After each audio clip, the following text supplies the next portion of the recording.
El niño que Dios hizo presidente. La historia que cautivará a todos los países y dará al mundo una pequeña esperanza gracias a la ayuda de Dios. En la ciudad de San Salvador, la capital más atractiva de Centroamérica, un hermoso lugar habitado por personas que se caracterizan individualmente por su simpatía e inteligencia. Se encuentra la familia de Armando Bukele Catán, quien es ingeniero químico de profesión y se encuentra casado con Olga Marín Ortiz, su esposa. El hogar de la familia Bukele siempre fue la casa de Dios. Las enseñanzas y consejos de la vida a sus hijos siempre fueron con el ejemplo de Jesucristo, a pesar de ser una familia de buenos recursos económicos. Ellos sabían dentro de sus corazones que el dinero solo era dinero y que eso no significaba el valor de una persona.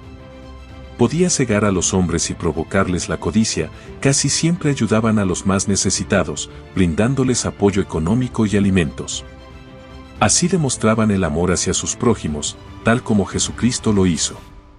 Además, siempre agradecían a Dios por el milagro que ocurrió en sus vidas. Ese milagro que te contaré a continuación fue producto de la fe que tenían en Dios. Un día la esposa de Armando Bukele se encontraba en casa, estaba sola. Su esposo se encontraba en el trabajo y ella quiso darle una gran noticia. Preparó una deliciosa cena y alistó la mesa, dejó la puerta abierta pues Armando estaba a punto de llegar a casa como era de costumbre, de llegar a la misma hora todos los días.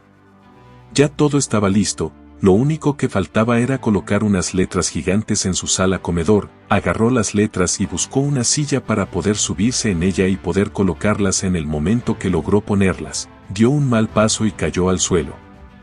Sintió un gran dolor por las caderas y al tocarse por esa zona se dio cuenta que tenía mucha sangre, se sentía muy mareada y estando a punto de desmayarse, vio a un hombre. Por un momento pensó que era su esposo, pero al escucharlo se dio cuenta que no era Armando. La voz de aquel hombre le decía, «No te preocupes, todo estará bien, tu hijo será una bendición en este mundo, descansa y no temas». Al terminar de escuchar estas palabras, Olga perdió por completo el conocimiento. Unos minutos después, Armando Bukele llegaría a casa, pero se llevaría una gran impresión. Al ver muchos policías y su puerta abierta, con mucho miedo, entró a su casa y lo primero que vio fue lo adornado que estaba, llena de globos y una mesa repleta con muchos banquetes que a él le gustaba. Cuando miró más detalladamente, vio en su pared unas letras que decían felicidades, seremos padres. Enseguida gritó muy fuerte el nombre de Olga, pero nadie respondía al llamado. En ese instante entró un policía y le preguntó si él era el esposo de la mujer de esta casa, a la que habían llevado de emergencia al hospital. Cuando Armando escuchó las palabras de aquel policía, tomó las llaves de su auto camino al hospital.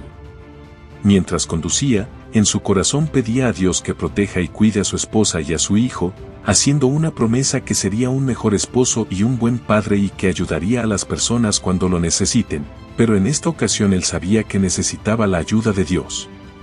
Cuando llegó al hospital, enseguida preguntó por su esposa, los médicos lo miraban extrañados y enseguida le preguntaron si era familiar de Olga, él respondió que era su esposo y quería verla. Un médico le dijo que ella y su bebé ya se encontraban estable gracias al hombre que le había traído justo a tiempo.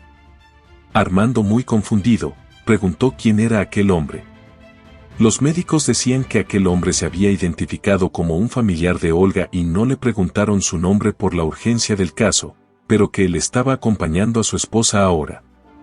Armando, muy extrañado, se dirigió a la habitación donde estaba internada su esposa y cuando llegó se dio cuenta que Olga estaba dormida y nadie estaba a su lado.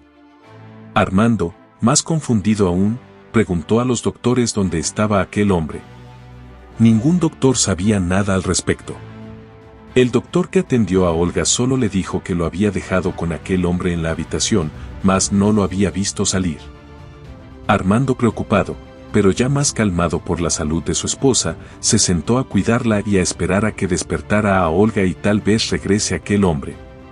Unas horas más tarde despertó Olga, confundida por el lugar donde estaba, pero a la vez tranquila y feliz por lo que supuestamente había soñado. Armando le dio un beso en la frente y le preguntó por qué estaba sonriendo. Ella le dijo que había soñado que un hombre vestido con una ropa blanca y una luz radiante le decía muchas cosas hermosas de su hijo y que sería un hombre importante en este mundo. Ambos se abrazaron y se felicitaron por una nueva etapa en su vida. Nadie supo nada de aquel hombre, solo Olga sabía en su corazón que era un ángel y que Dios protegía a su hijo. De 1981 Olga dio a luz a un niño y junto con Armando le pusieron de nombre Najib, que significa Dios está aquí. El niño creció y aprendió buenos valores y su fe en Dios era muy grande. Soñaba con ser astronauta, también le gustaba armar juguetes, en especial juguetes que eran ciudades. En el colegio era muy destacado y muy inteligente, era un niño reconocido por sus altas calificaciones en todos los cursos. Pero en especial, las personas lo conocían por lo noble y amable que era. Un día conoció en el colegio a José, un niño que asistía al colegio descalzo y llevaba a sus cuadernos. En una bolsa pequeña de plástico, algunos niños se burlaban de él porque tenía muchas heridas en sus pies y era pobre. Najib se acercó a José y, sentándose en el suelo delante de él, se sacó los zapatos y le regaló a José. Las lágrimas de José cayeron de sus ojos y le dio las gracias por tan noble gesto. Najib le dio un fuerte abrazo a José y fueron amigos. Los niños que se reían en ese momento de José quedaron admirados y sin palabras. El director de la escuela, quien había presenciado tal acto de caridad de Najib, convocó una reunión de padres de todo el colegio. Al día siguiente, en plena reunión de padres, el director del colegio regañó a todos los padres a que enseñen a sus hijos a respetar a sus compañeros de escuela y con todo lo que había sucedido con José en el colegio.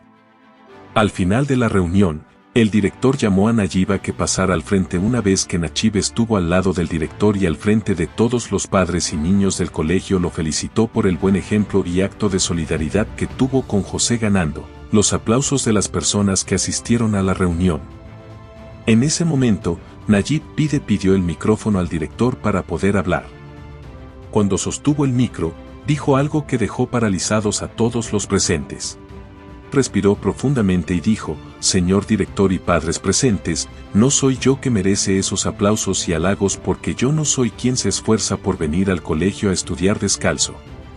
No soy yo quien tiene heridas en los pies por caminar 5 kilómetros todos los días camino a la escuela. No soy yo quien lleva sus cuadernos en una bolsa de plástico, a diferencia de todos los niños quienes llevan un maletín de cuero o de tela fina en la espalda. El verdadero héroe es José, quien ante todos los obstáculos y con menos posibilidades de estudiar, demuestra a sus padres y a los maestros que es un campeón». Al oír estas palabras de aquel niño, un cambio en los corazones de los padres y los niños, desde ese entonces el colegio ayudaba a los niños más necesitados y se implementó un transporte de colegiales. El tiempo pasó y el niño fue creciendo hasta llegar a ser un joven exitoso, se inició como empresario desde muy joven, trabajando junto a su padre. A los 18 años dirigía una exitosa empresa. Más tarde inició la carrera de Derecho en la Universidad Centroamericana José Simeón Cañas. Sin embargo, no llegó a graduarse, pues decidió continuar con el negocio familiar. Najib siempre soñaba con ayudar a su país, en especial a las personas pobres, pues su corazón era muy grande y oraba constantemente a Dios para que permitiera que todas las personas vivan tranquila, sin necesidades de hambre y tengan un techo donde refugiarse. Un día, cuando se encontraba orando, sintió un ardor en el pecho y se le vino un pensamiento que decía que debería postular para alcalde de su ciudad. Decidió ofrecerse como candidato para la alcaldía de Nuevo Cuscatlán. Soy Nayib Bukele, candidato a la alcaldía de Nuevo Cuscatlán. Mis padres me enseñaron que con esfuerzo y dedicación se logran las metas. Y como si fuese un milagro, fue elegido alcalde por el periodo entre 2012 y 2015. Najib ganaría reconocimiento rápidamente, gracias a sus ideas de izquierda y su cercanía a las generaciones actuales. Tan solo un mes después del final de su administración resultó electo nuevamente. Esta vez, para la alcaldía de San Salvador, gobernó con éxito desde el 1 de mayo del 2015 hasta el 30 de abril del 2018, pero el 30 de noviembre del 2015 falleció su padre Armando Bukele, un hecho que quedará grabado para siempre en la memoria de Najib, pues su padre fue quien le enseñó todos los valores desde muy niño y logró hacer una persona de éxito y creyente de Dios. Cuando terminó de prestar servicio como alcalde de su ciudad, dio una oración, dando gracias a Dios por permitirle ayudar a las personas durante su etapa como alcalde. Al terminar esta pequeña oración, vio a un hombre que lo observaba con una mirada llena de amor y transmitía mucha paz. A que el hombre dijo ser un pastor y que Dios le había mandado a decirle que quería que él sea el gobernante de El Salvador. Nayib quedó impresionado y agradeció al pastor por aquel mensaje. De camino a casa, iba pensando en las palabras que le había dicho al pastor, y cuando llegó a casa, le platicó a su madre sobre aquel mensaje. Su madre recordó profundamente las palabras que le había dicho aquel hombre en aquel tiempo atrás, cuando fue internada de emergencia en el hospital. Tu hijo será una bendición en este mundo. Olga, quien tenía una edad avanzada, fuertemente a su hijo y le contó lo sucedido hace mucho tiempo atrás. Todo coincidía. ¿Realmente Dios quería que Nayib sea gobernador de El Salvador? Inició su campaña a la presidencia de la mano de Dios y el 1 de junio del año 2019, Nayib Bukele fue elegido presidente de El Salvador. Hoy en día se ha ganado el corazón de su país y tiene una familia muy hermosa, al lado de una bella esposa, quien es la primera dama, Gabriela de Bukele. Juramos